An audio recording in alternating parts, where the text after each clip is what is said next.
We're back. Yeah, it's been a while since we hammered things. Yeah, well, I had to go and do the Christmas football thing. Yeah, the Christmas football thing was fun, though. It was, yes. Like the Christmas Football League, it's all over and done with within a month.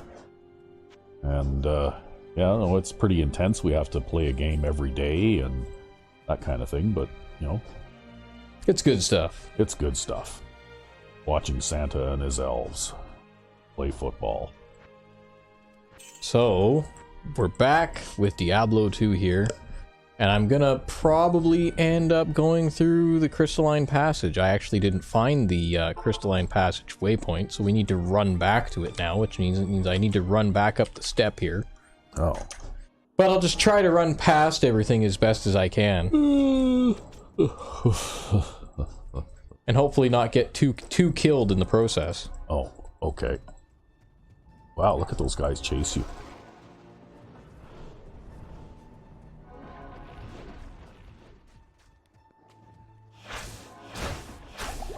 Ooh, wow.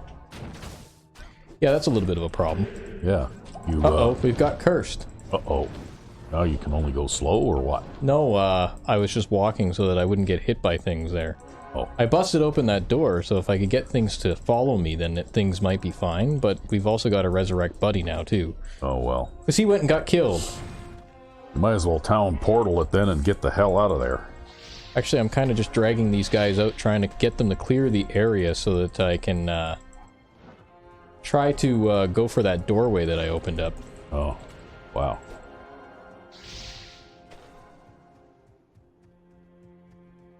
Oop, I accidentally went and hacked that. Ooh, that's a terrible idea. Yeah.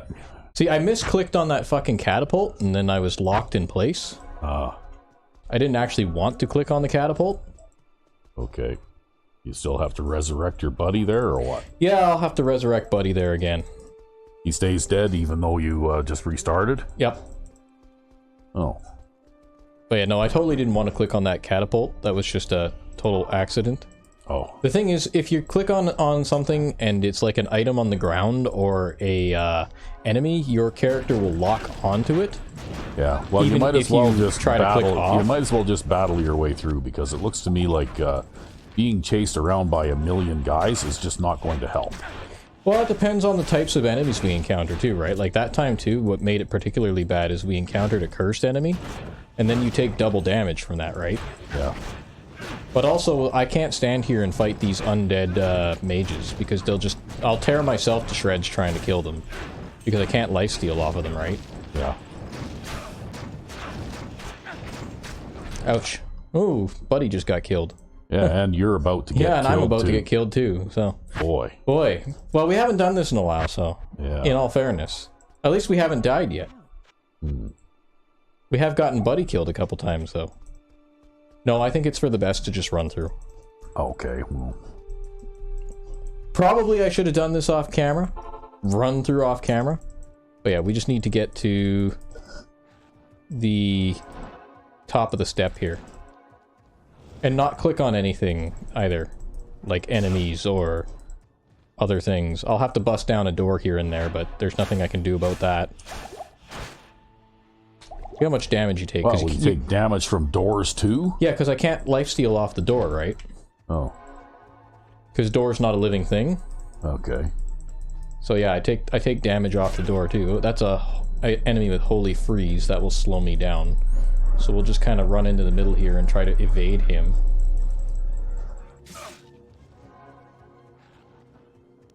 Hopefully not encounter a wall at the end of this, like that. Goddamn door. There. Door is open. We're good to go. We're almost there. And I kind of want to approach this at an angle, because there's usually like a boss out in front of the door. Well, so, we're just going to run around him. And now we can portal back and get Buddy back. We're going to need him in here anyways. Good afternoon.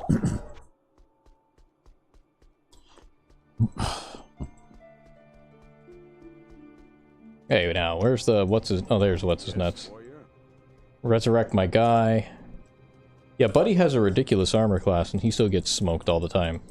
yeah, well, when there's like 45 enemies on the screen all at the same time, it's not really too surprising. Yeah, he gets smoked anyways because he sucks. Okay, so we have ghosts. I think I can lifesteal off of ghosts. I did switch hammers to the cold resistance hammer, but I don't think I'm going to actually need it. Not with that type of enemy. There's another type of enemy in here that I was expecting that does lots of cold damage. Called a frozen creeper, I believe that's what they're called. Oh. And, they're why I have the other hammer there. In fact, that's part of the reason why we have the other hammer, is because it gives us plus 30% cold resistance, plus 30% fire resist. Yeah, well, you like your game challenges and things like that, right? To make the game a little more difficult to play and a little more challenging. Well, I wouldn't say that. It's more just like I like to play the game the way that I like to play it, right? Yeah.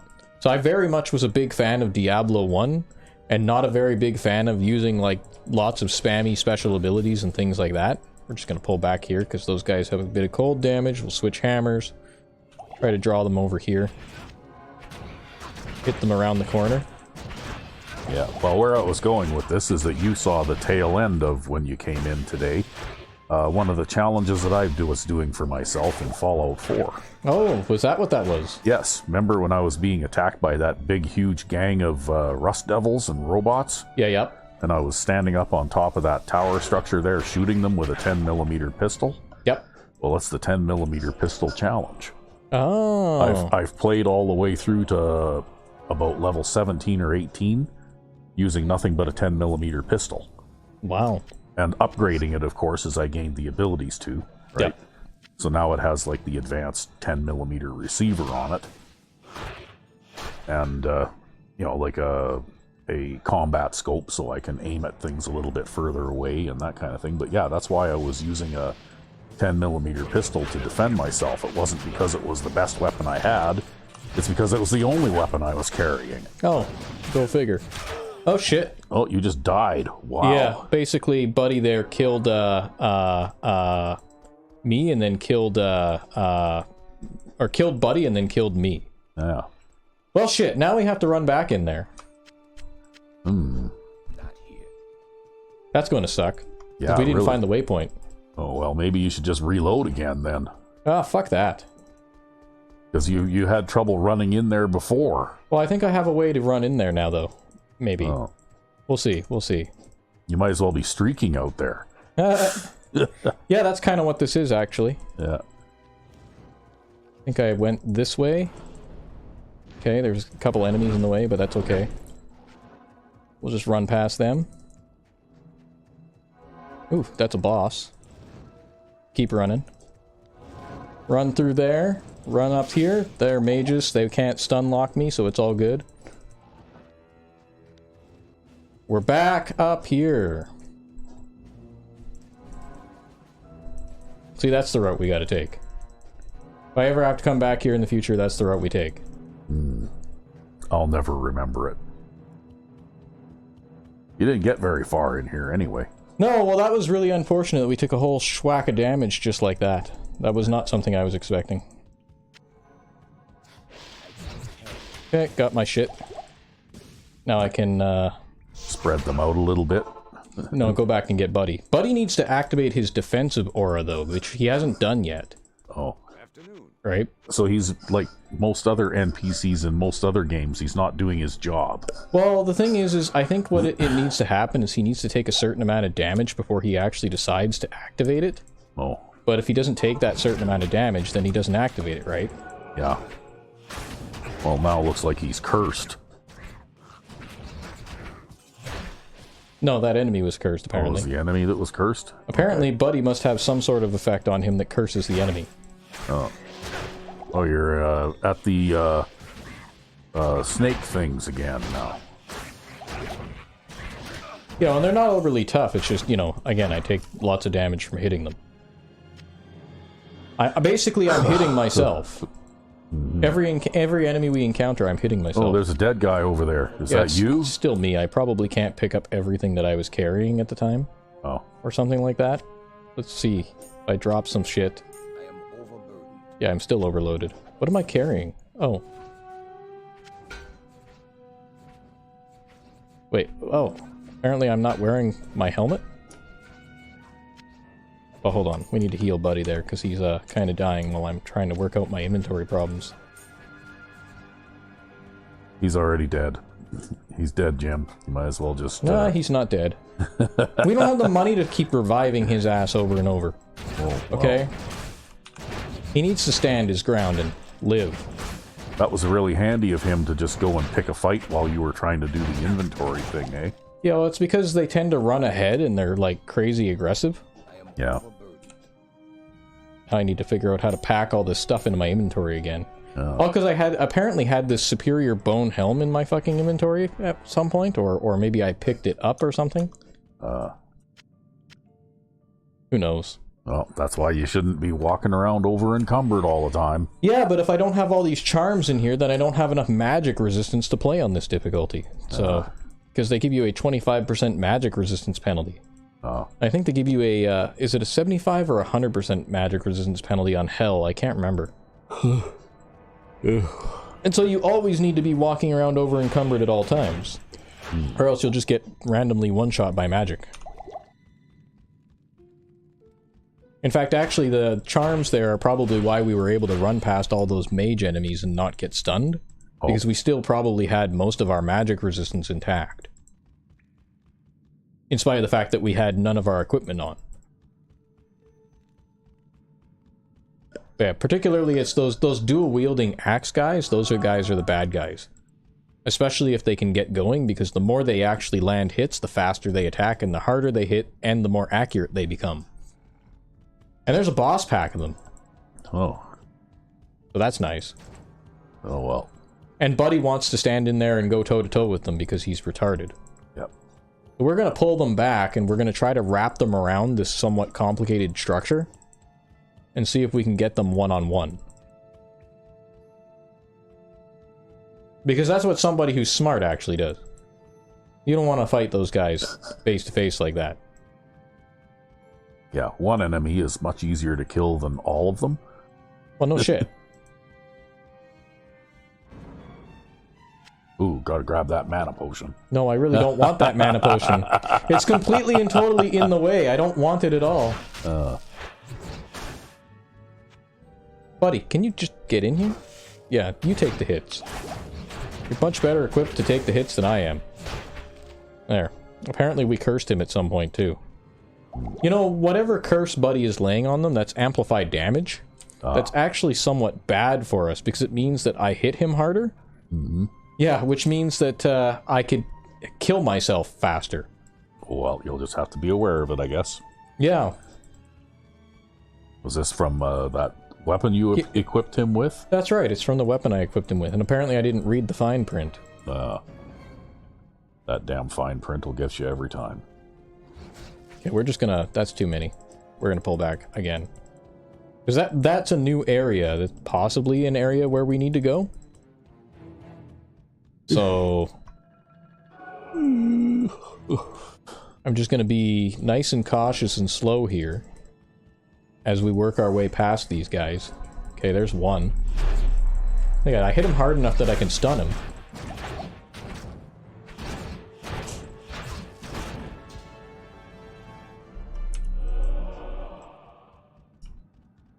No idea what type of weapon that is. That's... Oh, it's another assassin type weapon. Those aren't useful to us. Yeah, I think that's just a gothic shield laying over there. Okay.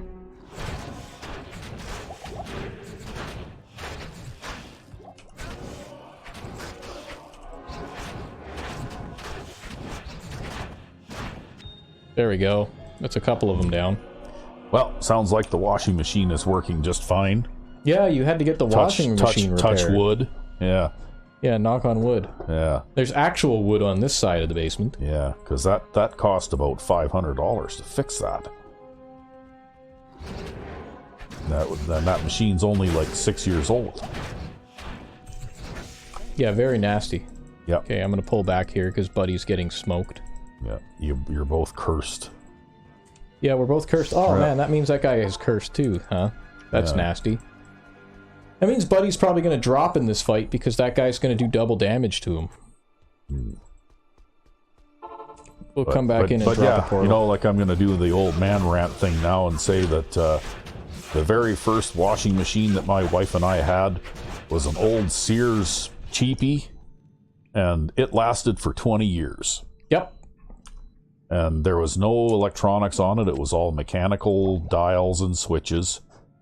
And one thing that did happen is that the pump to drain it wore out one time. Yep. And so I tipped the machine over on its side, and the very first thing I saw was the pump with a hose attached to either end of it.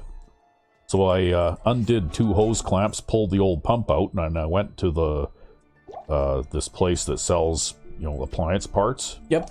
Or at the time it did anyway. I used to buy filters for my refrigerator there too, for the water dispenser.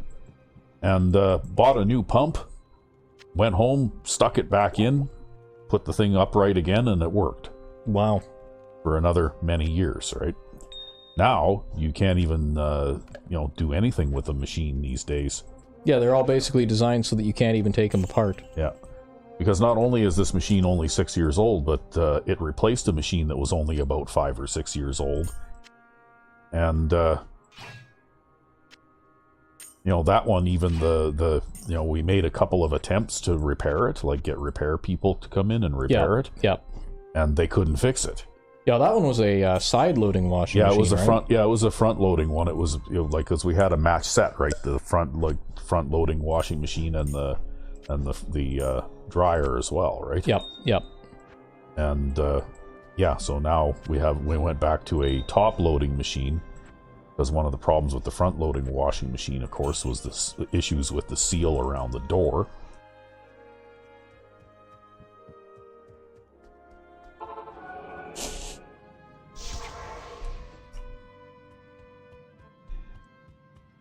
But yeah, like nowadays they, and even this is what the repair guy was telling me too. He says they're designed to fail within 5 to 7 years. Yeah. Like they want you to buy a new one after 5 or 6 years. Yeah, didn't he give you a tip to run the machine at basically like half speed? Yeah, he said, like even half loaded? For the spin cycle, he says there's like 4 different settings from really slow to really fast. And he says, by default, the thing turns on at the fastest speed, and he says they did that because they want the machine to wear out faster.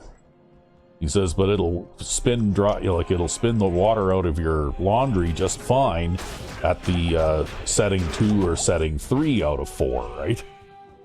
You don't have to have it spin as fast as it can. Yeah.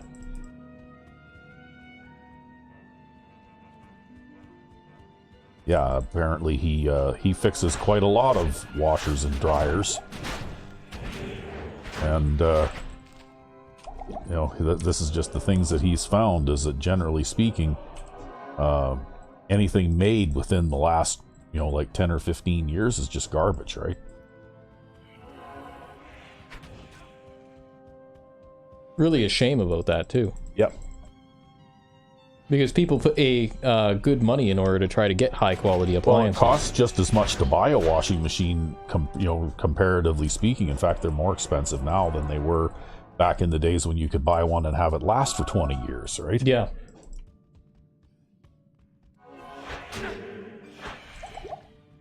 Because, they have all those electronics in it. And personally, I don't really feel the need to start my laundry from my car when I'm 40 miles away over my phone, right? Like, I don't need that kind of crap in my life. Yeah, you don't need luxury features in your washing machine. You just need it to clean clothes. Yeah. But I don't know, man. Maybe it's time to go back to old wringer washers. Yeah, well.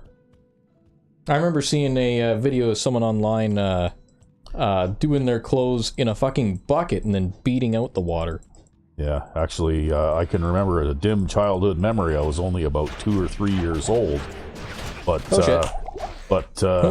my mom had a wringer washer, right? And it was basically the wash tub, like it was, like it would do the oscillating thing. Yep.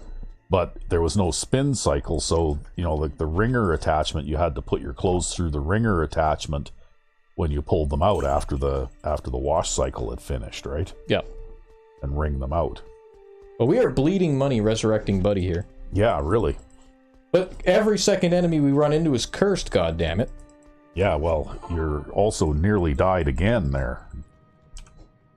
Yeah, yet another cursed batch of enemies. I'm gonna pick up that razor. But anyway, so yeah, it's really annoying because you know what? I've got a little apartment-sized freezer here that my grandfather had in his trailer that he had parked out at the lake where he went fishing. Yep. And this thing is like over 50 years old and it still works great. You know, I mean, it's not frost-free. You have to open the door and melt, empty it out and then melt the frost out of it every few months. But who cares? But who cares? It still works exactly as well as it did the day that it was first purchased, right? Yeah. From 50 years ago. And that's amazing. But, like nowadays, they just don't make things to last that way, right? Yeah, it's all garbage now. Even if it's bought to be made nice and look nice and everything else, it's just garbage.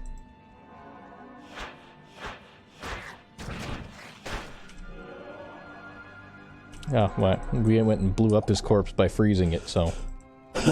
Can't absorb anything there. Nope, there's nothing left to absorb them.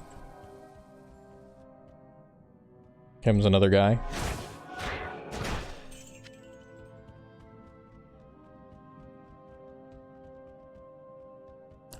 But anyway, I often have said, just in idle, daydreaming speculation, that if I had the money, I'd start up an appliance manufacturing company that made household appliances using 1970s technology, complete with the 20-plus year lifespan. I'd probably sell more of them than I could make. Yeah, probably. And people would probably buy them, too, because it means that they wouldn't have to replace them every 2 years. That's right. They wouldn't have to, every 5 years even, right? I mean, if you sell a washing machine for, like almost $1,000 now, right? Well, if they spend the same amount of money for your machine and it lasts for 20 years, they've just saved themselves $3,000 over a 20-year period, plus all the repair costs and everything else too, right? Yep.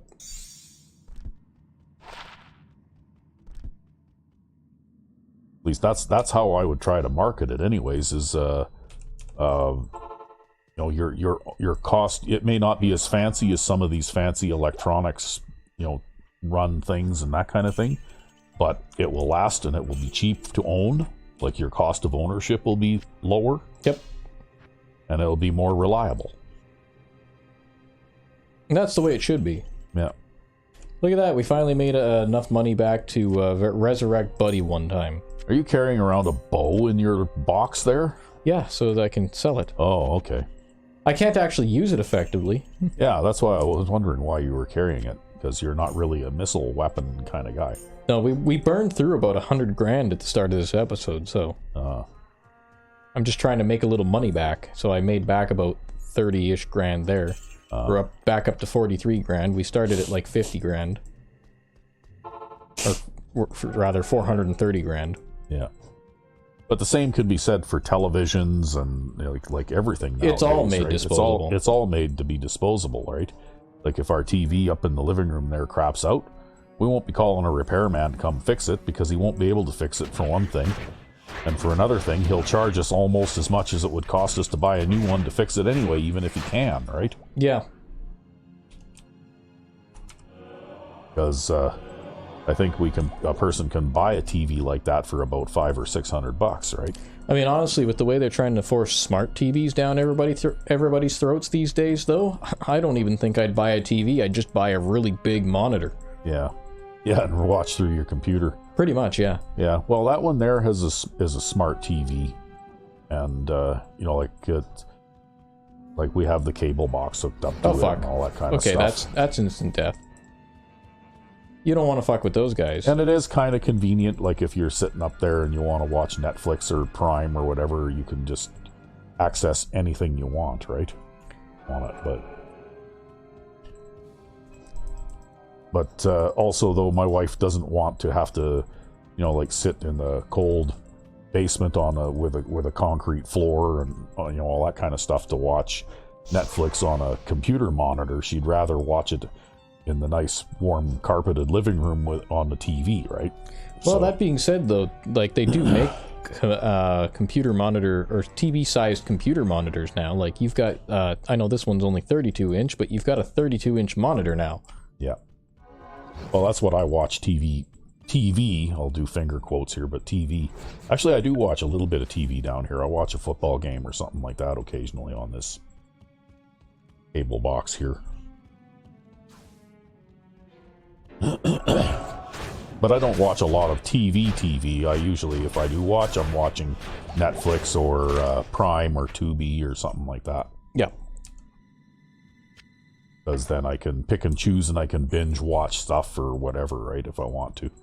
I'm not dependent on the cable company's schedule, right? That's the thing I like the best about the streaming thing, really. The lack of a... Well, because, like, let's say... there's a show that you want to watch that you're interested in, but a bunch of other shit that you're not? Yeah, like right now we're watching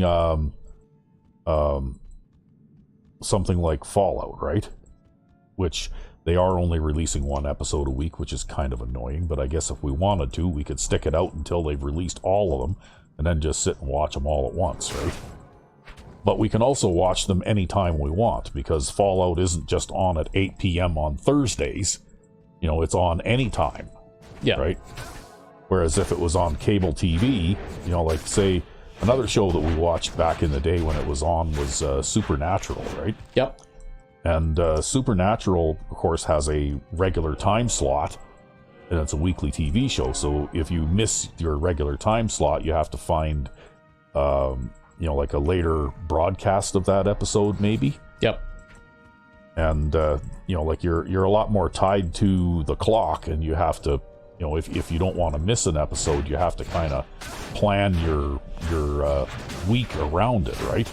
You know, if you're fanatical enough about it, I guess.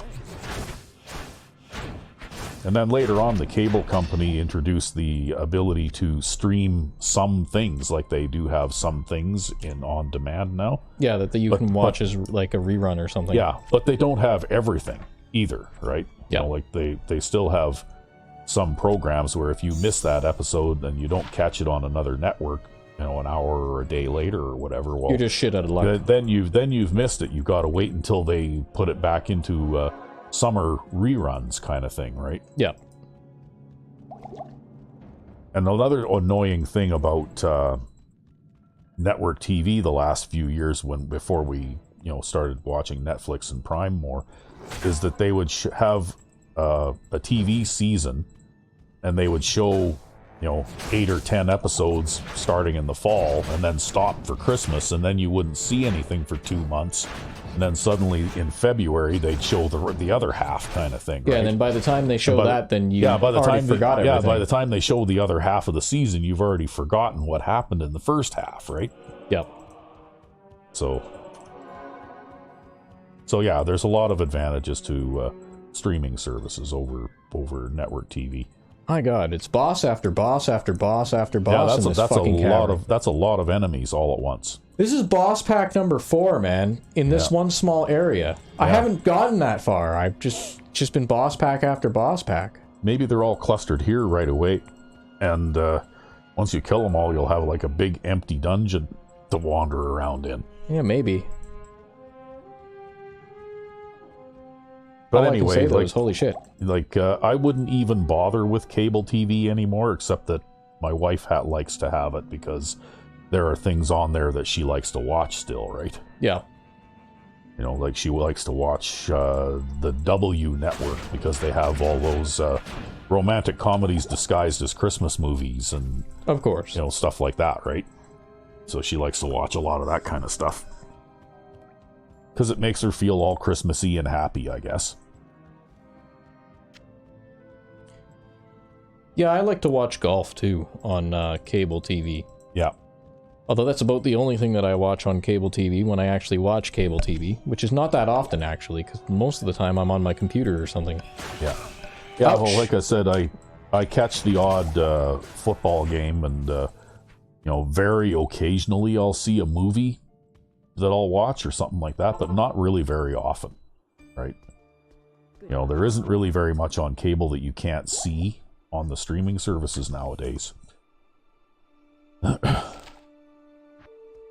a lot of the old cable stations that used to be really good, you know, like the WB that they used to produce, well, that was where you watch Supernatural and a whole bunch of the Arrowverse TV shows and stuff like that. Like, they used to have a lot of that kind of stuff.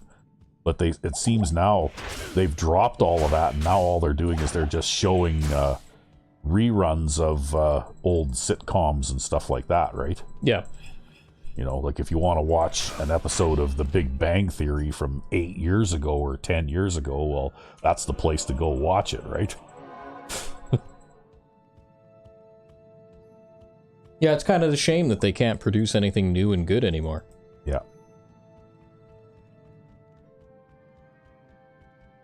I mean, nobody's expecting movie quality. Like, when I think, to be honest with you, when they started pursuing things of movie quality in TV shows, then TV shows actually started to go downhill because too much of their budget went towards that, and then if the TV show wasn't successful, then the company producing it was just fucked, right? Yeah. I think it was better to go with more low-budget TV shows with some tolerance for cheesy effects, because then at least you'd also get lots of more attempts at making new shows, which meant you got more attempts at making good shows. Well, the thing is that now what you see is a lot of, like on the streaming services, Netflix and Prime particularly, you see a lot of TV shows with 8 episodes, right? Mm-hmm. Like The Boys, for example, right? You know, like you watch your 8 episodes of The Boys and then that's it for another 2 years kind of thing, right? Yeah. And it takes them like 2 years to produce another season's worth, right? Yep. So it's very, very short. You know, like the old network TV shows also used to have 20 or so episodes too, right? Yep. You know, they'd run for 4 or 5 months.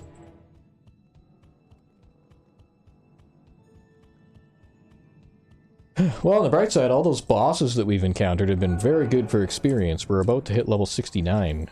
Wow. The perfect level. Yeah, the ultimate level. If only.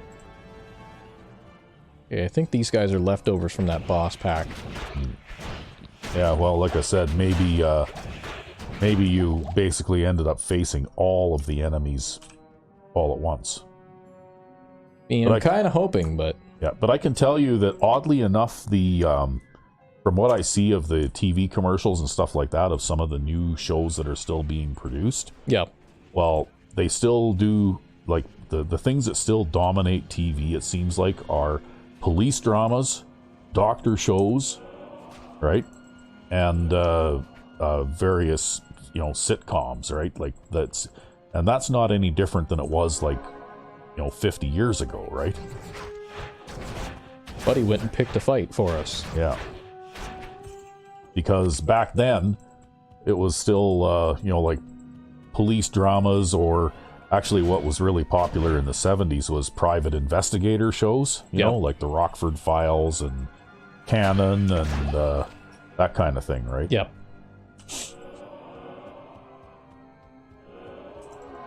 Actually, the Rockford Files was really good. I liked that show.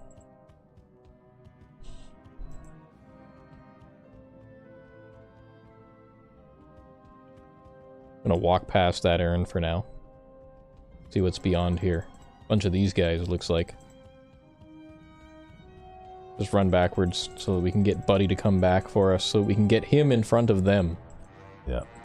But you still had a lot of medical dramas and that kind of thing too, and police procedurals and so on and so forth. In fact, some of them, they even retreaded them, you know, in modern day kind of thing, like Hawaii 5-0 and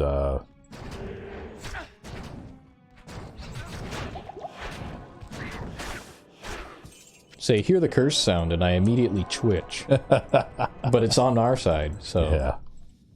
Also, I don't think the amplified damage on his weapon is very strong. Yeah. And another one that they rebooted too was, like, Magnum PI. Oh, they rebooted that, did they? Yeah, that was not the one that you may have seen, like, in the last 10 years or so on TV. That's not the same. The original one was made back in the 80s, right? But that's the one that I had seen, actually. I didn't know that they'd remade another one. Yeah, they remade it, although it's considerably different. They changed, remember the character Higgins? Yep. The stuffy little English guy? Yep. That was supposed to be taking care of the absentee rich guy's mansion? Yeah, yep. Well, they changed him to a woman.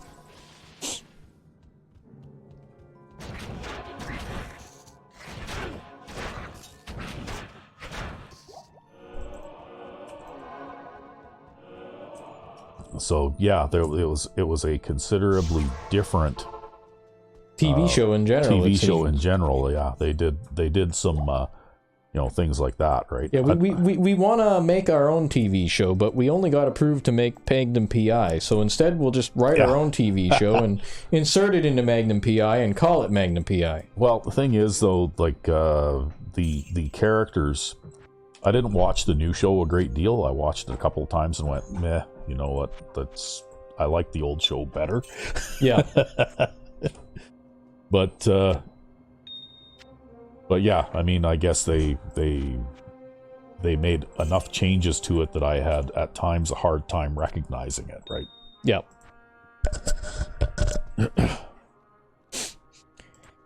Well, sadly, that seems to be the way a lot of modern media in general goes these days. They can never respect the source material anymore. Yeah. And even, you get, even as a gamer, you kind of get a little bit of that when they reboot a game or something, right? Because they, change mechanics in the game that were previously well established. And that's something that's always peeved me about re-releases of games. Or they fix things that they think were bugs, but have been also, again, established mechanics for 20 years since the game was released. Yeah, it's not a bug, it's a feature, right? Yeah, by the time the game is 20 years old, it's not a bug, it's a feature. Everybody expects the game to work that way. But, with TV shows, it seems to be particularly bad. You end up with TV shows that, again, aren't even recognizable as the series that they came from. And I couldn't tell you why that is. I couldn't tell you why writers think that they know better than the people who actually liked watching the show and were fans of the show, but... Yeah. And Hawaii Five-0 was another one. Police drama. That was also remade, right? The original one was actually, for its day, very dark and gritty, kind of. Mm-hmm. But it was in the that was from the 1970s. I was a little kid when this, or a young, very young teenager when that show was on, right? Yep. In fact, I think that show started before I was a teenager and ran for several seasons, right? I think. Is Buddy actually genuinely stuck in that corner? I don't know, maybe. I think Buddy's stuck in the corner. We'll help get him unstuck. But they at least waited long enough that even though I'd seen a lot of the original show, I didn't remember it well enough to know just how much they changed. But I think they did make a few character changes, changes to characters and stuff like that too, right? Yeah. Because for one thing, back in the early to mid 1970s, they didn't really feel the need to have important, strong female characters, Whereas in the newer shows, you have to have at least one or two of those, right?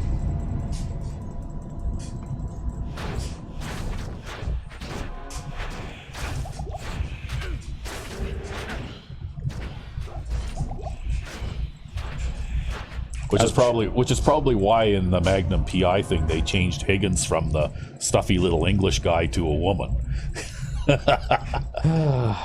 Although in the couple of episodes that I did see, she was kind of a badass. She was like a former British intelligence operative or something like that.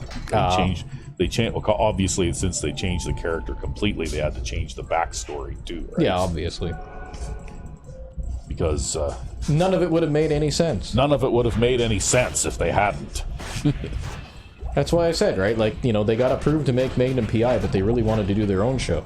Yeah, pretty much. I think they just wanted to use the title just so that people would watch it. People would watch it from name recognition or something, right? I don't think it did too bad, though. I think it ran for, like a few seasons at least, which is about as good as you ever get these days, Yeah. Because you were talking about how, TV shows, if they're not successful right away, well, they're doomed. Well, that's pretty much true. Like, you can watch a show on Netflix and go, that was pretty good. I wonder when season 2 is coming. And you look it up and it's like there is no season 2. Yeah, it's been canceled. Yeah. But I don't know. I don't even watch shows anymore. Well, I still do. I mean, I still like, action films and TV shows of that kind of thing. I really like the Arrow, like some of the Arrowverse. Like I liked Arrow, and I liked the Flash particularly. Yeah. I didn't really care for some of the other shows in that universe, but The two things that put me off about modern TV shows are redesigns of things and like political messaging. yeah. Right? Those are the two things that I just can't stand. Where the hell is Buddy going? We have an enemy right in front of us. Yeah. But he decided to go grab like 5 more. Because you didn't have enough. Yeah, because we didn't have enough.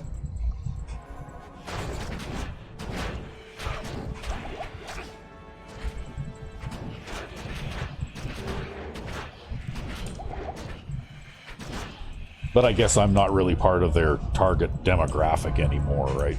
I mean, what even is the target demographic of media these days? I don't know. It clearly isn't people who just, they go to work and then they come home and want to unwind these days. Yeah. Like, that's basically what I want to do, right? Is I want to go to work, I want to do what I have to do. Well, that's why I watch, TV or movies or whatever too. It's escapism, right? I want to watch something that's entertaining and not too serious or anything like that. I'm not looking to watch art or anything like that. I just, like last night, for example, my wife and I watched a movie called Play Date. Oh, yeah. It had that comedian Kevin James in it, right? And it was actually pretty fun. Wasn't the best or most well-written thing I've ever seen, but it had lots of action sequences in it and some comedy and made you laugh a couple car times, chases. maybe? Made me laugh a couple of times. Yeah, and it was just fun, right? It was a fun way to basically waste an hour and a half or 2 hours, right? We're going to get pincered there if we stay there.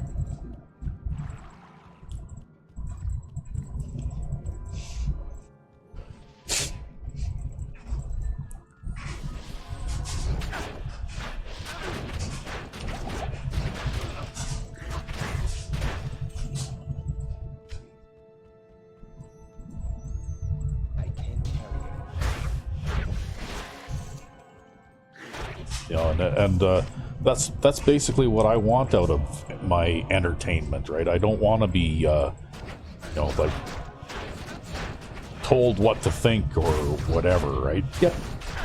And some of it gets to be downright offensive in how overt it is too, right? Pretty much, yeah. That's why I gave up watching that kind of thing years ago. I just basically wrote off TV and movies about 10 years ago. And then I was on the anime thing for a while. But, even that has its problems. So I just don't typically watch stuff anymore. Unless it's like YouTube playthroughs of video games or computer repair videos or things like that. And the thing about it is that it's not even necessarily that you disagree with some of the political messaging in shows, because you may very well agree with it. The point is, though, is that you just don't want to see it when you're trying to unwind and forget about the troubles of the world. That's right. You don't need to be constantly immersed in it all the time, right? That's right. Yeah. And that's the part that I found particularly exhausting, which made me just give up on it.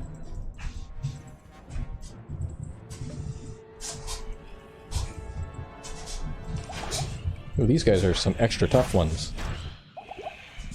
We're gonna have to pull back and let Buddy tank for us. Well, we probably don't have to, actually, but it's good to be cautious. Yeah. They seem to get hung up on this corner. Oh, well, that's a good tactical advantage. Yeah.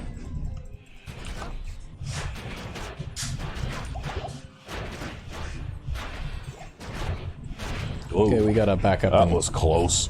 Wow. Yeah, well, I just kept attacking until I ran out of health. See if I can redeem some corpses here and feed Buddy a healing potion.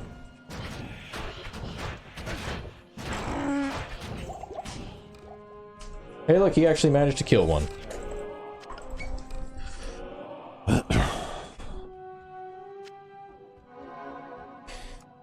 What do we gotta do? We gotta check our belt. I'm gonna take the full rejuvenation potion out just because...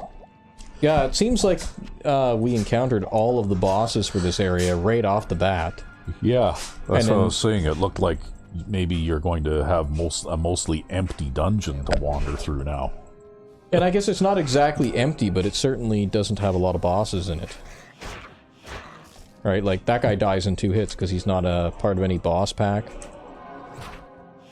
This guy will die in, like, 5, but he's a little tougher, right? These guys are actually kind of dangerous anyhow.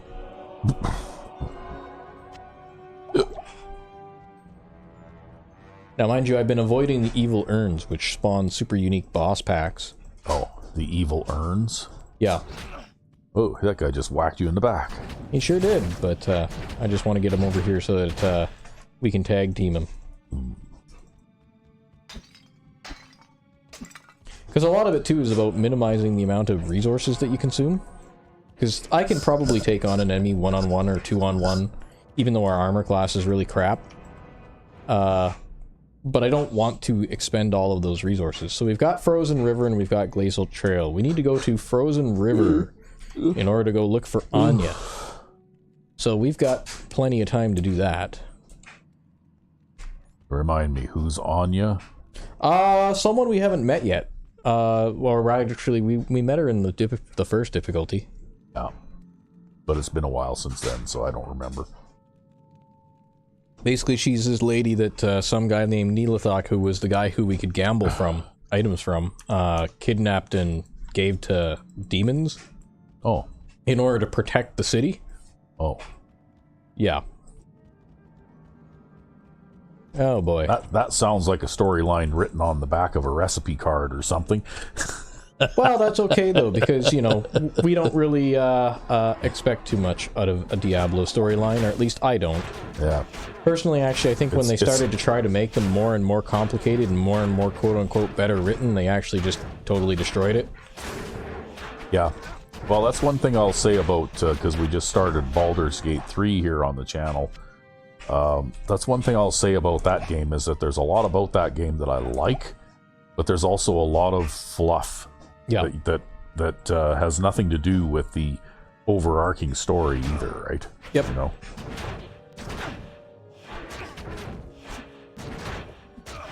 I don't know why he wants to attack me when Buddy's right there. You just need to walk away for a second, that's all. Yeah, I'll walk away for a second and then... Oh, he changes color, right?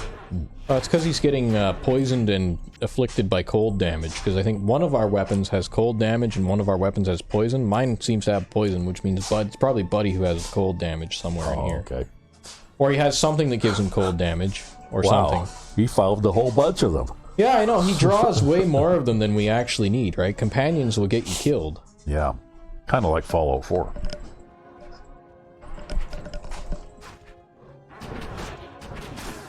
But anyway, yeah, there's a lot of, you know, things like, you know, interpersonal relationships and romances and that kind of crap that's in Baldur's Gate 3 that I could do without, right? Yeah.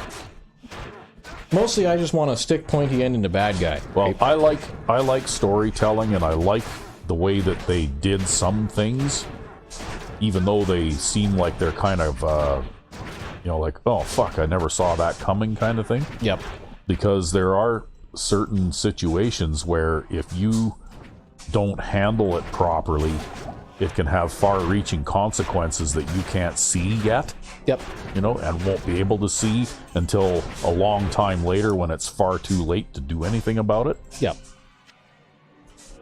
So it's definitely one of those choices matter things, but not in the It's one of those things that I'd save scum through half the game, and then reload from like halfway near the beginning of the game to change my way, and then save scum through the rest of the half of the game. Yeah. That's one reason I couldn't get through Dragon Age. Yeah, and one of them that you saw was with the playthrough that I was doing, where I made it through to the third act there, where what was the name of that guy with the hamster from Baldur's Gate 2? From Baldur's Gate 1 and 2, I think it was Minsk. Yeah, Minsk.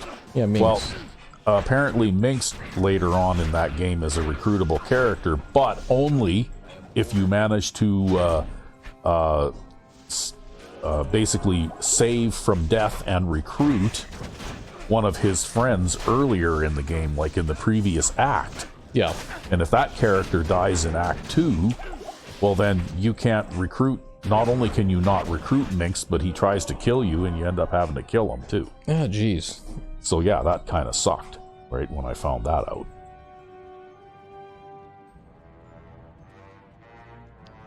And even things where, like, if you say the wrong thing to the wrong person, or, you know, fail a dice roll at a critical time or something like that, it can have, you know, long-reaching consequences, right? Yep.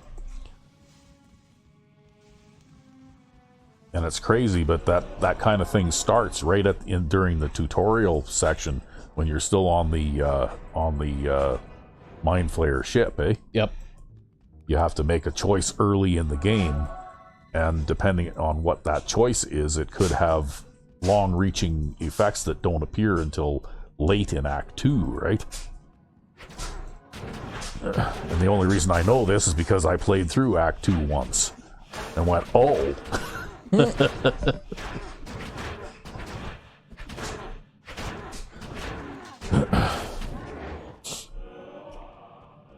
Well, this is a little bit slower going of an area, but it's also a little bit easier so far. Yeah. Things aren't so devastatingly deadly. I mean, those mages are a bit of a problem, but only because I can't lifesteal off of them. They can't actually hurt us that bad.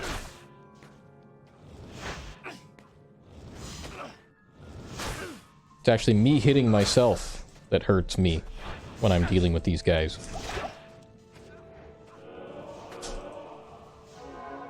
And our hireling there is actually pretty magic resistant too, so...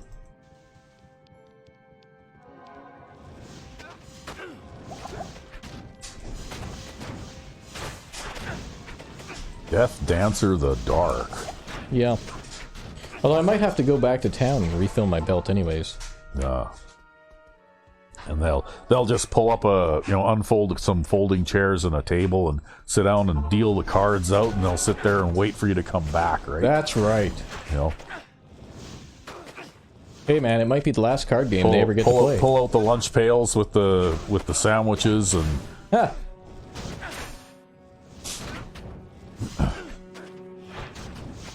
Oh, it takes so long to hit that guy. Now I need to recover a bunch of health before I can hit him again. Yeah.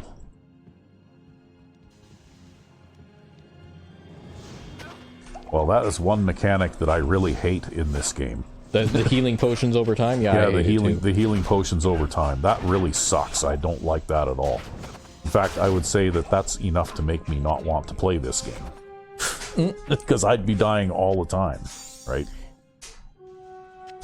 Yeah, well, I'd even go so far as to say that it's a terrible mechanic that every other game of this type would copy for the next decade. Yeah. After it. Yeah, it's too bad can't go back in time, and whoever's idea that was just say, hey, don't do that. Yeah, well, you're gonna fuck up gaming for everybody for the next 10 years if you do that. To people who would say, oh, well, instant healing potions are unbalanced, I would just say, fuck you. Yeah, exactly. That's how they worked originally. Yeah. They were instantaneous originally. And they worked just fine. Well, even in like a game like Oblivion, for example, right? You had instant healing potions, but you also had potions that would heal over time. Yeah, right. Because the ones you made yourself. The ones you made yourself would be healing over time because you couldn't make as good a ones as the store-bought ones. Right? But that being said, the instant healing potions still, I think they they had a baked-in limit to how many potions you could drink at once, or something like that. Well, I think what you had to do is you had to exit the inventory and then enter the inventory, drink potions, exit the inventory, enter the inventory, drink potions. Basically, a frame of gameplay had to go past. Oh, okay. No, I thought that if you drank like 4 or 5 potions, though, then there would be a period of time where you couldn't drink another one for a while. Only if they were overtime effects. Oh, okay. But also, too, once you got up to, like, Master Alchemy, you could get a potion that heals, like, 25 points per second, and then that's basically instant anyways. Yeah. Well, it's better because it does the instant effect, but it does it continuously, right? Yeah, and over an extremely long period of time. Yeah. Yeah, you could make potions that healed, like, 2,000 hit points. Of course, you have no need for potions when you have Samara the Over-Encumbered and her spell stacking.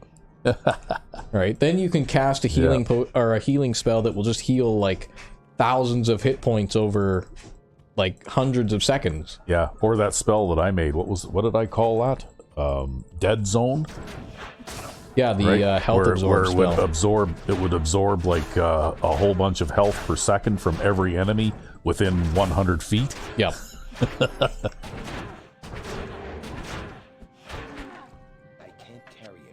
Of course, you had to do some spell stacking in order to be able to get to the point where you could even cast that spell once. But still, though, you know what? The various ways in which you can break Oblivion just because the systems within it are versatile and you can use your head to get a foot up in the metagame. Yeah. That's what I like about that game, right? Like, single-player games, they're not meant to be balanced, right? If you find a way to break them, that's like your achievement.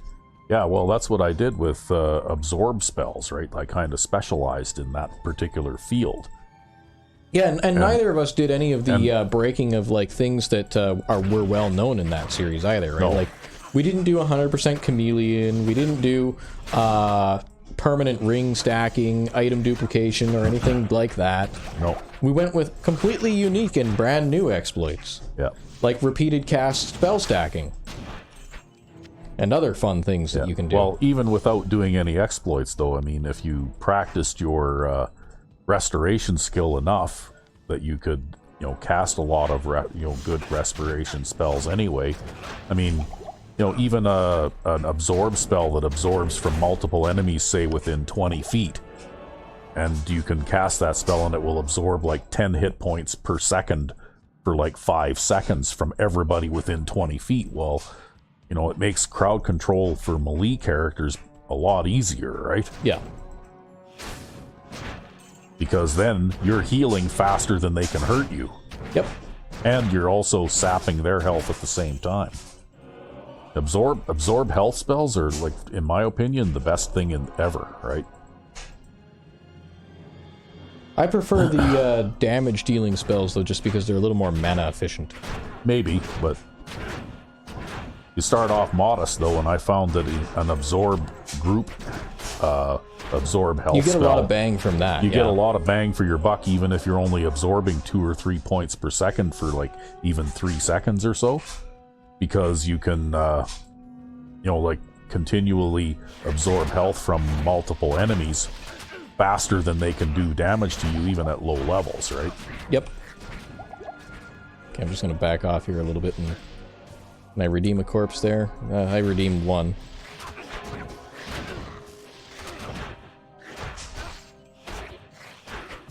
Okay, and then gets a bunch more health back. It's really a shame, though, that I can't feed my hireling my redeemed corpses. Yeah, but he's not a paladin, though. Yeah, but I have to feed him potions instead. Those guys are just going to keep trying to attack us. Do I have enough room to pick up that shark armor? No, I don't. I might want to take that back with me, because I think it might sell well.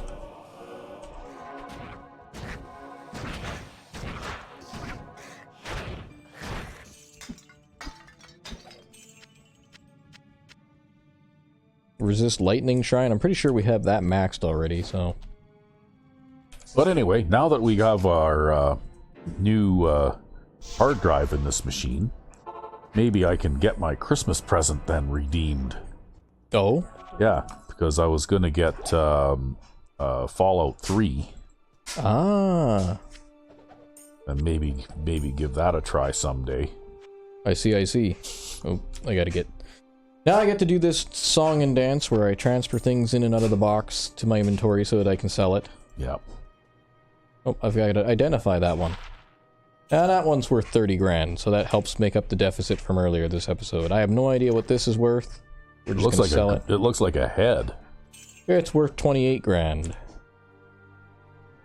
This is going to be worth junk. This is completely worthless. I don't know why we picked it up, but I guess we did. We have potions there. Sell that. Pick up those 2 charms again. We can pick that up. We just need to reorganize the inventory.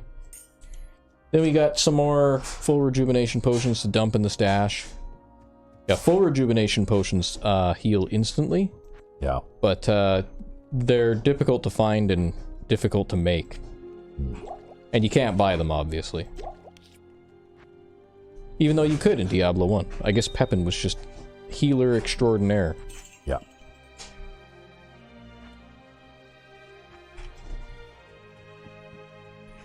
But I probably should go through and sell all of the junk that I've accumulated over the playthrough. Because I have a bunch of stuff that I never use again that I just kind of hold on to. Okay, yeah, I'm going to pick up the... Sounds like an off-screen chore. Yeah, oh, it's going to be a super pain in the ass. I can't remember if this is... Yeah, okay, that might sell for something. It might. It's metal armor, and it might sell for something. Jar. See, that's another thing I've noticed, too, between the difference between older games and newer ones. Yep. Is we're playing Baldur's Gate 3 and we're also playing Pool of Radiance, kind of back-to-back, right? That's right, yep. And in Baldur's Gate 3, whenever you find a magic item, whether it's a, magic dagger or a magic suit of armor or whatever, well, it's all identified for you, right? It says that it's a dagger +1, and you already know, oh, it's a dagger +1 or whatever, right? Yep. Like you get a full capsule description of every single magic item that you find, even an amulet or a ring, right? Yep. Whereas in Pool of Radiance, when you pick something up, there's no indication that it's even magical. You have to actually use a spell to find detect out the magic, to detect the magic, just to find out if you found anything that's magical at all. And then you have to get it. You have to pay money to or learn a spell, because I think they have the identify spell in that game too. They might, yeah. But you have to actually get that item identified so that you'll know what it is, right? Like, they don't give that stuff away for nothing, right? Yeah. Whereas in the more modern games, it appears that, and I don't know whether in the tabletop games it's like, oh, you just found a long sword +1 in this goblin treasure trove, right? But I know that in the old days when we were playing the tabletop game, it wasn't like that. Yeah, you had no idea, and if it was something that was cursed, then you were stuck with it. Yeah. Well, you did not try it on or pick it up and try to use it or whatever until you knew what it was. Yeah. Because it was risky. Yeah. Same thing with potions, right? Like, it didn't tell you this is a potion of healing or this is a potion of gaseous form or whatever. It would be, this is a potion. And if you taste it, you could taste it to find out what it was. But if it was poison, there was a good chance that you might die, right? Yep. But in the modern games, you already know what, what you're looking at, right?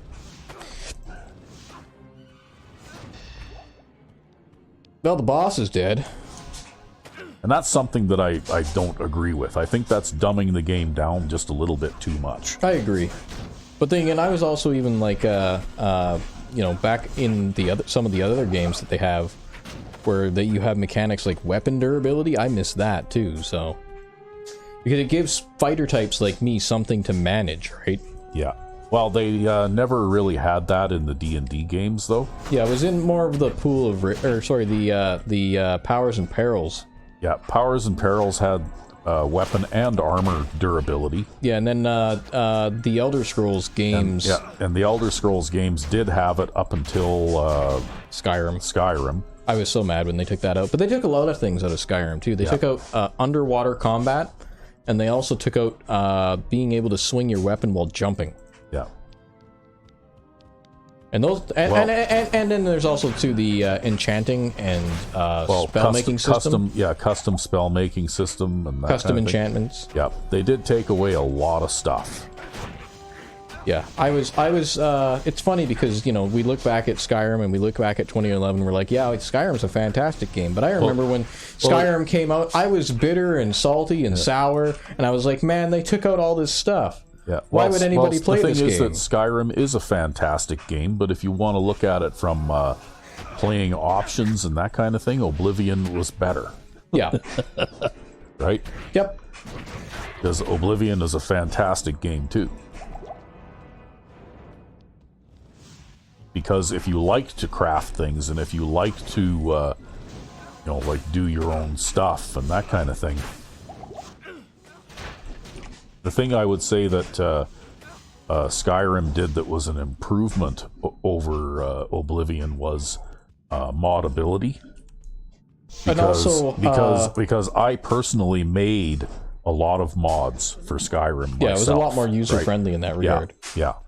And so a lot of things that you could do in Oblivion that you couldn't do in Skyrim anymore, to a certain extent, even like fairly low-level modder like me, I could kind of substitute those. Like I learned how to make custom spells and that kind of thing. The only thing is, though, you'd have to make them in the creation kit and then put the spell tomes into the world and where in a place where you could find them in order to learn the spells, right? You couldn't actually just make them in the game on the fly. Man, we have fucking like 60% cold resist, and that guy hits like a truck. Yeah. Wow.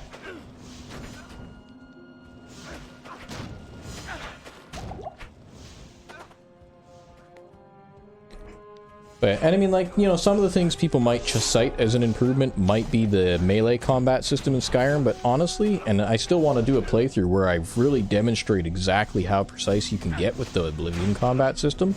To be honest with you, I don't notice much of a difference. Right? The way that I play... Well, basically the way that people would typically compare it is they would typically say that Oblivion is kind of like a pillow fight. And Skyrim is, I guess, not. It's different. It's not necessarily better, but it's different. Well, but I'd actually reject the pillow fight thing because there are some really fancy things that you could do in Oblivion that I didn't really demonstrate in our playthrough. Well, one of the things that I really like to do, you might have, you already know, and people who watch our channel know, in Skyrim, I like to play as an archery type character. And I've shown that you can, in fact, play with the bow as your main weapon and be successful, right? Yep. But in Oblivion, it's harder because you don't have the skill tree like you do in Skyrim, where you can boost the damage of your arrow shots and gain other, special effects and that kind of thing. Yeah. Like you can, as your skill improves, then your shots with the bow will do more damage, but you don't have the ability to, like do some of the things that you can do in Skyrim, right? Yeah. Especially the stealth archer stuff, because stealth just works completely differently. Yeah, you can't basically assassinate powerful enemies from ambush with a bow like you can in Skyrim when you get to higher archery levels, right? Yeah, you can hurt them, but that's about it. You can hurt them, or you can make them angry, but you can't actually kill them outright. But no, fuck. But also, though, you can block with your bow in Oblivion, though, right? Yeah. Whereas trying to block in Skyrim with your bow is basically a bash attack, right? Yep. So that's a completely different thing too. However, the one thing that is much more powerful in Oblivion than in Skyrim is unarmed combat. Yeah, because it's actually a special skill that you can learn and use and utilize. And it is actually a viable path to follow, because I know I like to play as an archer in Skyrim, but I also like to play as an unarmed character that basically uses restoration spells as a as a secondary ability, right? You've always been a fan of monk characters in general, though. Yeah, but and the Oblivion actually kind of lets you play that way, right? Yep. Yeah, well, the thing about it, too, is unarmed combat is something that was a big emphasized thing that you could do if you wanted to, going all the way back to, like, Daggerfall, like... Yeah, I remember watching Lethal Flail Fist. Yeah. Right? Doing his unarmed run-through of yeah, and eventually he's just, like, plowing through everything with his fists. Yeah. I think the best part is when he's like, running at full speed forward or backwards, but he still manages to throw those kicks. That's just hilarious. I thought that was just the animation. It right? is, yeah. It's just the animation. If you press the attack button over and over, you'll do a couple of like a disembodied hand, maybe up to the elbow, sticks out into the screen and jabs at the monster, and then every now and then a disembodied foot, maybe that you can see up to about the knee, comes out. Yeah, well, it actually depends on the direction, because the way attacking works as Daggerfall is you hold down the left mouse button and then you swing the mouse. Oh, okay. And depending on how you swing the mouse determines what kind of attack you get. And if you're using say a longsword, for example, swinging the mouse upwards gives you a thrusting attack, right? Okay. And pulling the mouse downwards gives you an overhead strike. Well, thrusting attacks are very easy to land, but they do somewhat limited damage. Yeah.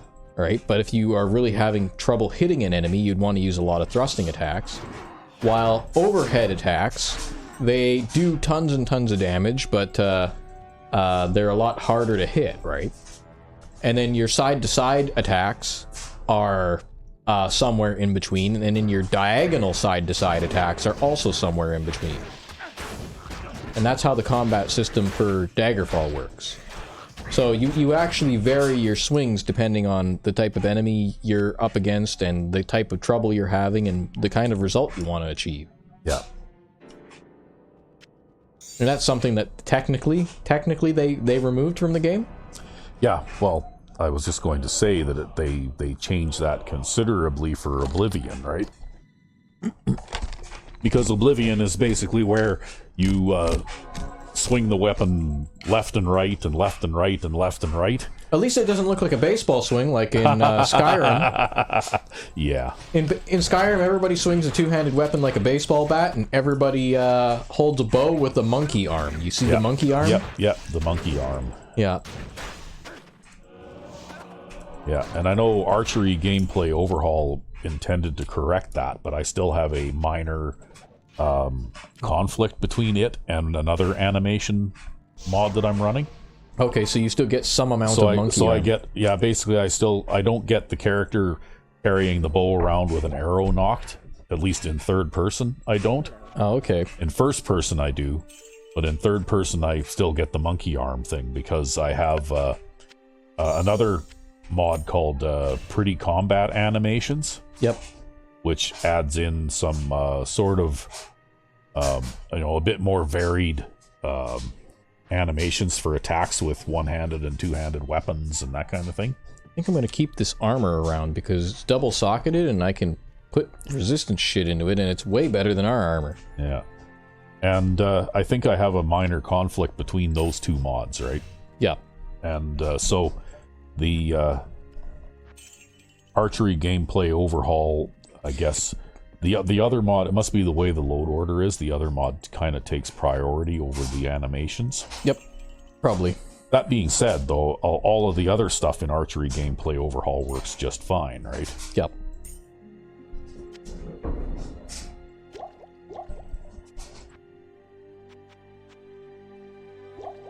Yeah, although one of the things that they eventually added to Archery Gameplay Overhaul, which I'm not as big of a fan of, because I ended up starting using that on a much earlier version, was when they added the bleed damage. Yeah, that's bad. Enemy archers are the worst. Like, you wouldn't believe how quickly your health drains away, even if you're a high-level character with a lot of armor and a lot of health. Yeah. If you run into a pack of 3 or 4 archers, you could be in trouble in a hurry. And then you go to remove arrows after the battle's over. You go remove arrows, and it's like 3 minutes later, you're still removing arrows, right? Yeah, it's ridiculous. Recovered 24 iron arrows or something.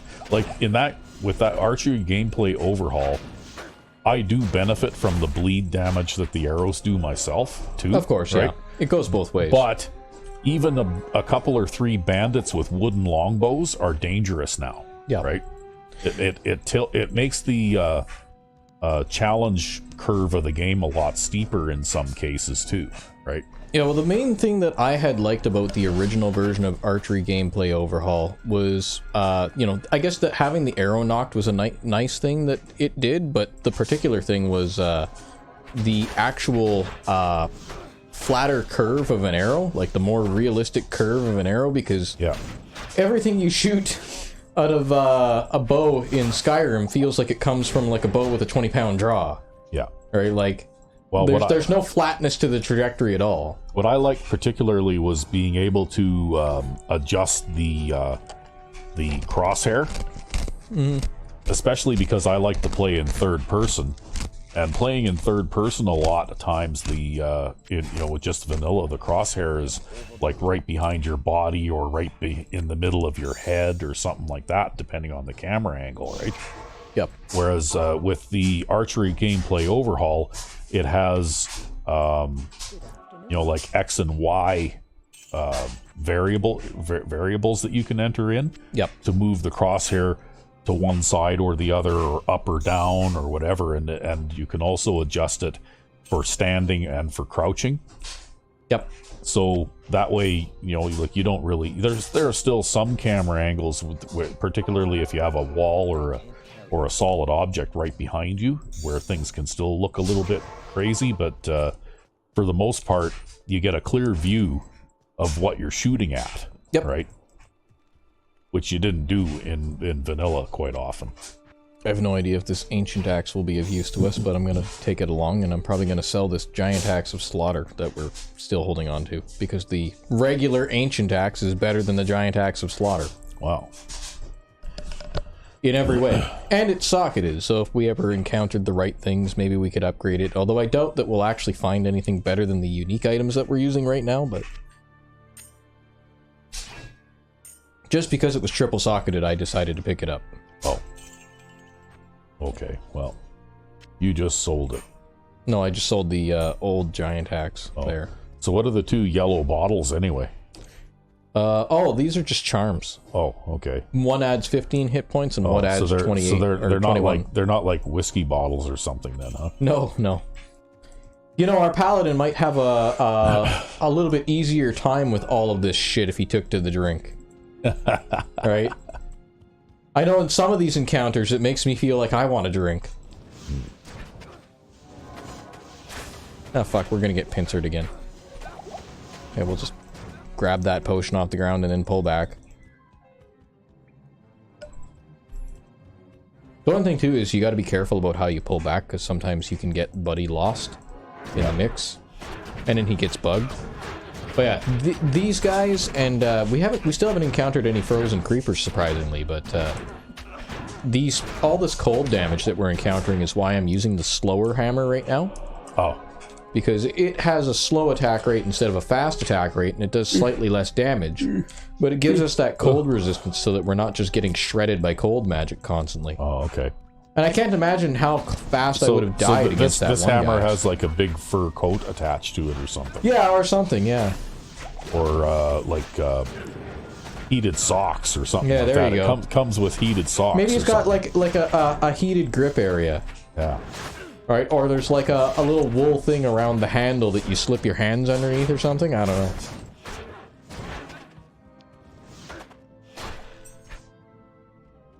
A grave wand. I have no idea what a grave wand is, but I'll pick it up and throw it in the thing, and it's totally worthless. Oh. How about a war scythe? No, war scythes are worthless too. That's a tier 1 weapon, like a base level weapon. Wow, what's that doing here? The game will continue to generate all types of weapons that you are eligible to find. Oh. Even if many of them are garbage. Oh. So you find tons and tons and tons of low-level stuff that I just kind of walk past and never picked up, as well as the occasional high-level or mid-level thing that's actually worth picking up. Like, you saw me go back a couple of minutes ago when I picked up that suit of ancient armor, and even though I wasn't going to wear it, and even though it was just plain old regular ancient armor, it sells for 30 grand, because it's a higher level armor. Oh, I hate that, though. When they freeze you, and then they walk away, and you can't hit them. I don't know which direction I'm supposed to be going, if I should be going up this way or up that way. Oh, he missed you. Yeah, the cold damage that these guys do kind of hurts too, actually. Partisan, I think that's a second tier poleaxe type weapon. No, that's a triple socket too. See if I can redeem some corpses so I don't gotta drink a potion.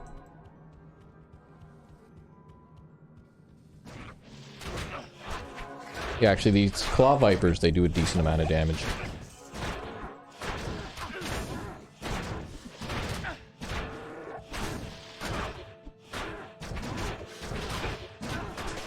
But anyway, I guess, you know, like, we can complain about how they changed this or doing that differently and all that kind of stuff, but, you know, like, I guess that their perspective is they don't want to just keep remaking the same game over and over, too, right? Well, maybe they should, because you know what? There were some successful game series back in the day that basically just remade the same game over and over, and what they did was they provided a different adventure template, right? So instead of changing the core gameplay mechanics, they just gave you a different adventure, a different set of dungeons to play through. Yeah. The gold box games are kind of a perfect... Yeah, the gold box games are an example of that. Yeah, they're actually a perfect example of that. Another example would be... There were actually a lot of those, because in the series that we're playing with Pool of Radiance, there's 4. And then I think there was another series, Gateway or something like that. Yeah, Gateway to the Savage Frontier, that has 2. That has 2. And then Kryn has 3. Yeah. And then there's Forgotten Realms Unlimited Adventures, which was kind of like a make-your-own-adventure kind of thing. Yeah. That people made tons and tons. There's a frua.rosedragon.com or something like that, where people have made, like, thousands and thousands of adventures, and they vary widely in quality, kind of like mods vary widely in quality, but, you know, like, you can get endless adventures for that thing and just plug them in and then you play them and then it's great. Yeah, I don't think I ever got that one, but... Yeah, I think I have it. So, if we ever end up doing any of that, it'll be on my copy. Yeah. But I did get all of the Pool of Radiance series, and I did get all of those other previous ones that we mentioned. Yeah. Like, I had all the Dragon Lance ones and that kind of thing. And yeah, you know, like, I guess, once you get a system, like, you don't need change for the sake of change, right? People who want to make something different all the time, well, that's my advice to you. Don't make change for the sake of change. Make change for the sake of productive improvement. Yeah, well, if it was popular and did well, then... And people liked it. And people liked it, you don't need to fix it. Yeah, don't fix what ain't broke. Yeah. And that I'd say is even like because really they could have just taken Oblivion and put it in the Skyrim setting, right? Yep. With the same storyline and all that kind of stuff. And, you know, like, maybe upgraded the graphics the way they did and improved the, you know, like, the art style and improved the modding tool a little and that kind of thing. Yo, But I would have loved to have been able to play Skyrim with, you know, custom-made spells and that kind of stuff, right? Yeah. Well, who knows? Maybe somebody's out there making a Skyblivion mod. I know they were making a Moreblivion mod, like Morrowind with the Oblivion engine. Yeah. People have also been making Oblivion using the Skyrim engine. Everybody's got their own preferences on which engine they like best, right? So. Yeah, the thing is, though, I haven't heard anything about any of those things in years, right? They're really niche interests, so basically, unless you pay attention to them, you don't see them. Yeah. What I was more interested in... Those would be also very...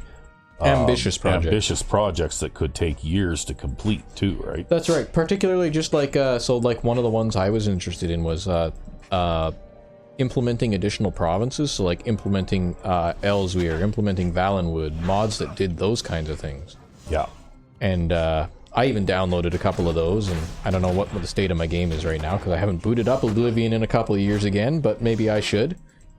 You know, like, I like things that add more to the game like that.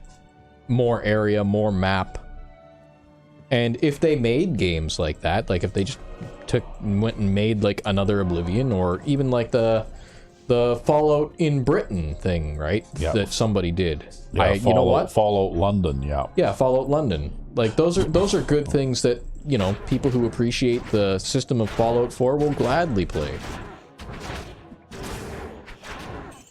There's nothing wrong with releasing a game that has the same core gameplay mechanics 1, 2, 3, 4, or even 5 times in a row. You don't need to make a new innovation every time. You just need a new story to play through, a new adventure that people will like and appreciate. That's another example too, right? Like, I appreciate the improvements in art. Like, I like the Fallout 4 art style better than Fallout New Vegas, obviously, because it's, you know, it's a better looking game.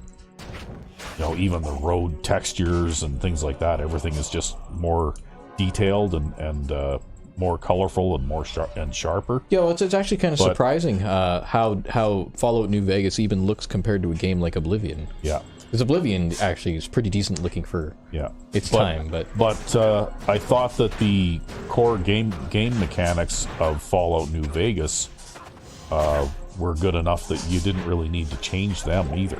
Right? Yeah. You know, like I kind of liked the skill system. It had a lot of meaning and a lot of depth in it, and it dictated how you were going to play the game, right? And it added a lot of variety. Ooh.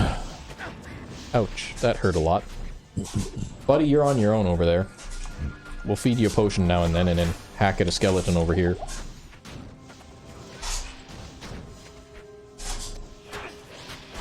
You know, and even stuff like the wow, that guy's hurting you bad. Even stuff like the damage threshold system, as opposed to that ridiculously complex, you know, armor system that they had in Fallout 4. You know, I definitely preferred that too, right? Yep.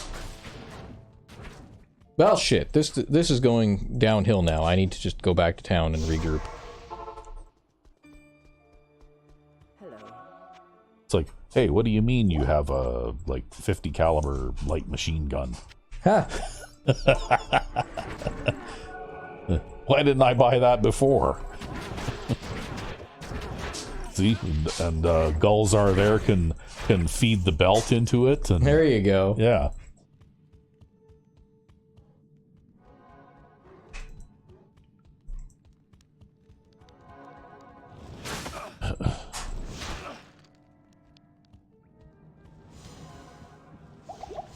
No, what I really need to do, though, is take care of these mages, because taking on the mages alone is not so bad, and taking on the melee enemies alone is not so bad, but when they combine damage with each other, that's when it becomes a problem. Yeah. You know, and getting back to the comparing of the two games again, the thing I'll say is that they did make some improvements in Fallout 4 too, particularly in the crafting system, and I absolutely love the base building, right? Yep. Which they didn't have in Fallout New Vegas.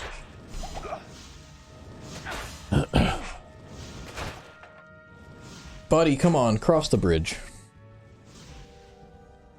But that they didn't need to change a whole bunch of other game mechanics just to accommodate that. Yeah, and they also got rid of holstered weapons. Yep. Too, so. Yeah, that was bizarre, right? Like, why did they get rid of that? Yeah, they have a game that is technologically superior to the predecessor in almost every way, except that when they don't have holstered weapons. When you holster a weapon, it disappears.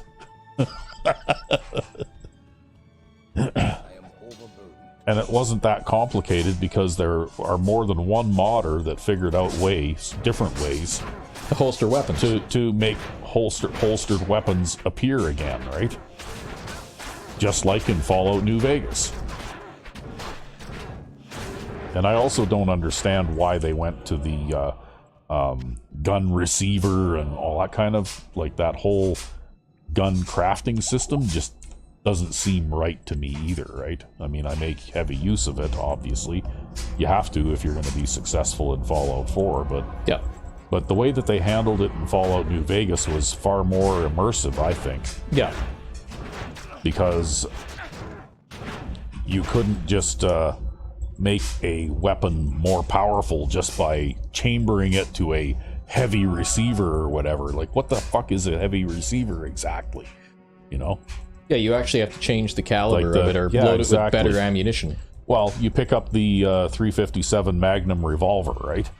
And if you have 357 Magnum cartridges, well, then it does you get the best bang for your buck out of that gun. But you can also shoot 38s out of it if you have to, right? Mm-hmm. You know what I mean? Like they basically had different grades of ammunition that would all chamber, like 2 or 3 grades of ammunition that would chamber into a particular gun, right? Yeah, like the standard 5.56 ammunition for your typical varmint rifle versus the 223 ammunition that you could load in it, which preserves the condition of the weapon more, but also does far less damage as well. So, yeah. Hey, we've actually found Anya. She's up ahead. Oh wow.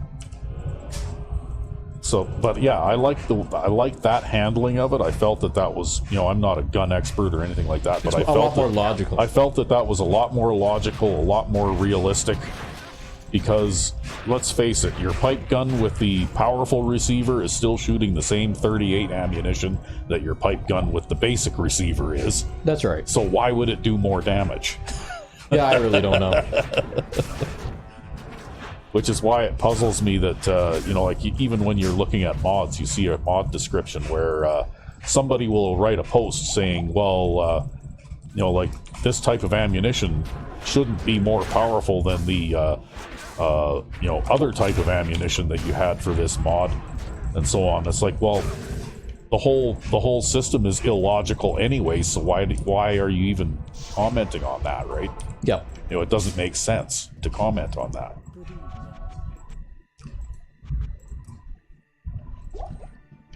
Yeah, you're still laughing about that comment years later. Oh yeah. Well, and I might have been a little bit, ignorant about how I responded to that one too. But oh, it is what it is. It's the internet, and there's millions of people out there with millions of opinions, and some of them are assholes, some of them aren't. Yeah, because basically we made a mod for 10mm pistols to extend their usefulness into later game by giving them, because basically by the time you get Gun Nut 2 in the basic game, you can put an advanced receiver on this 10mm pistol, and that's the top end of damage for that gun, right? Yep. So what we did is we added a few variants of 45 caliber receivers that you could install at Gun Nut 3 or Gun Nut 4. Yeah. And they would do more damage and that kind of thing and be useful for a few more levels. If you wanted to play, if you liked the 10mm pistol, which I do, you could play with it for a few levels longer, right? Before it became less useful. And some guy basically, posted a comment in the mod page that took like a page and a half explaining how 45 ammunition is lower velocity than 10mm, and therefore we shouldn't have made the mod with, 45 ammo being the higher tier and blah blah blah blah. Well, the thing is though too is that how do we quantify damage, right? Because how do you quantify the amount of damage that a gun bullet does in real life? And too? Besides that, if you're playing a game where you can make a 10-foot section of shack wall out of 4 tin cans and a kid's wooden block, I mean, it shouldn't be too much of a stretch to imagine that there might actually be a 45 Magnum ammunition in that game world that's more powerful than the 10mm rounds too, right? Well, you'd also have to, even if you're talking about it from a gun perspective, I mean, I know a little bit about guns. I'm not like the de facto guy on guns by any means, stretch of the imagination, but I know a little bit about it just because it's, a hobby thing that I watch on YouTube and things like that. I mean, yeah, the 10mm has a bit higher velocity, but the 45 is a larger bullet. When it mushrooms out, is it going to make a bigger hole and do more actual fleshy damage? Probably. So, you know, how do you quantify damage of a firearm into game terms? Yeah. I don't Especially know. when you get shot by both of them in real life, both of them will kill you anyways, so... Yeah. Oh, is this the person you were looking for? We've made it to the person. So is this a rescue mission or a search and destroy? Rescue. Oh, okay. It is a rescue mission. And we get extra magic resistance out of it. Oh, okay. Well, I guess it's worth it then. That's right. All this trouble will have been worth it, hey? That's right. What's a tabar? I forget what a tabar is. Oh, it's a type of axe. But anyway, if I had to answer that comment again, I wouldn't answer it the same way that I did, because I look back at how I answered that, and I'm not particularly proud of myself. But...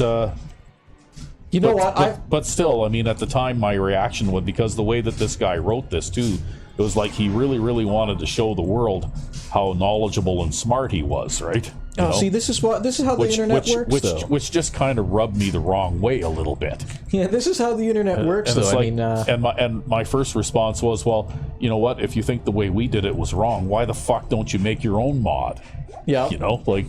This is just the way the internet works, man. And you just gotta not pay too much attention to these things. And then, you know what? Like, I got into arguments with some rather dubious people somewhat recently, and I just spent the entire time for like the last 3 weeks undressing them until we both got banned off of the particular area that we were interacting on. And it's just like, well, whatever. I don't really care. Yeah. Right?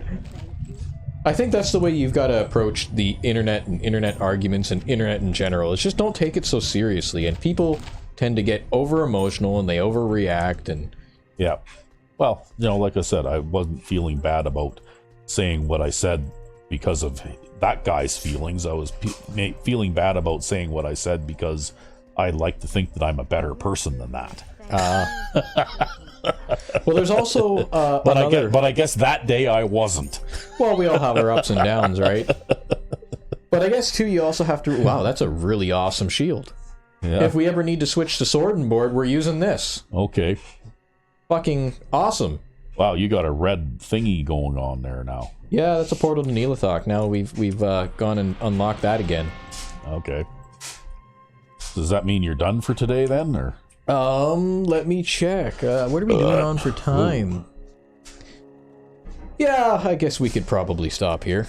But, yeah, I guess I just finished my internet point by saying, they've done studies, too, showing that people are far less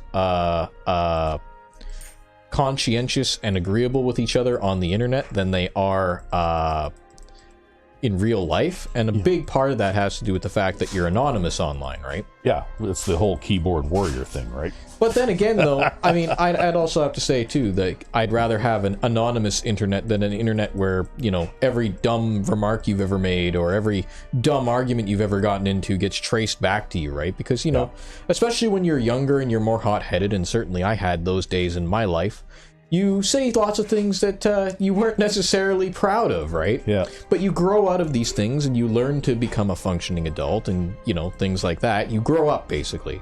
Yeah. Right?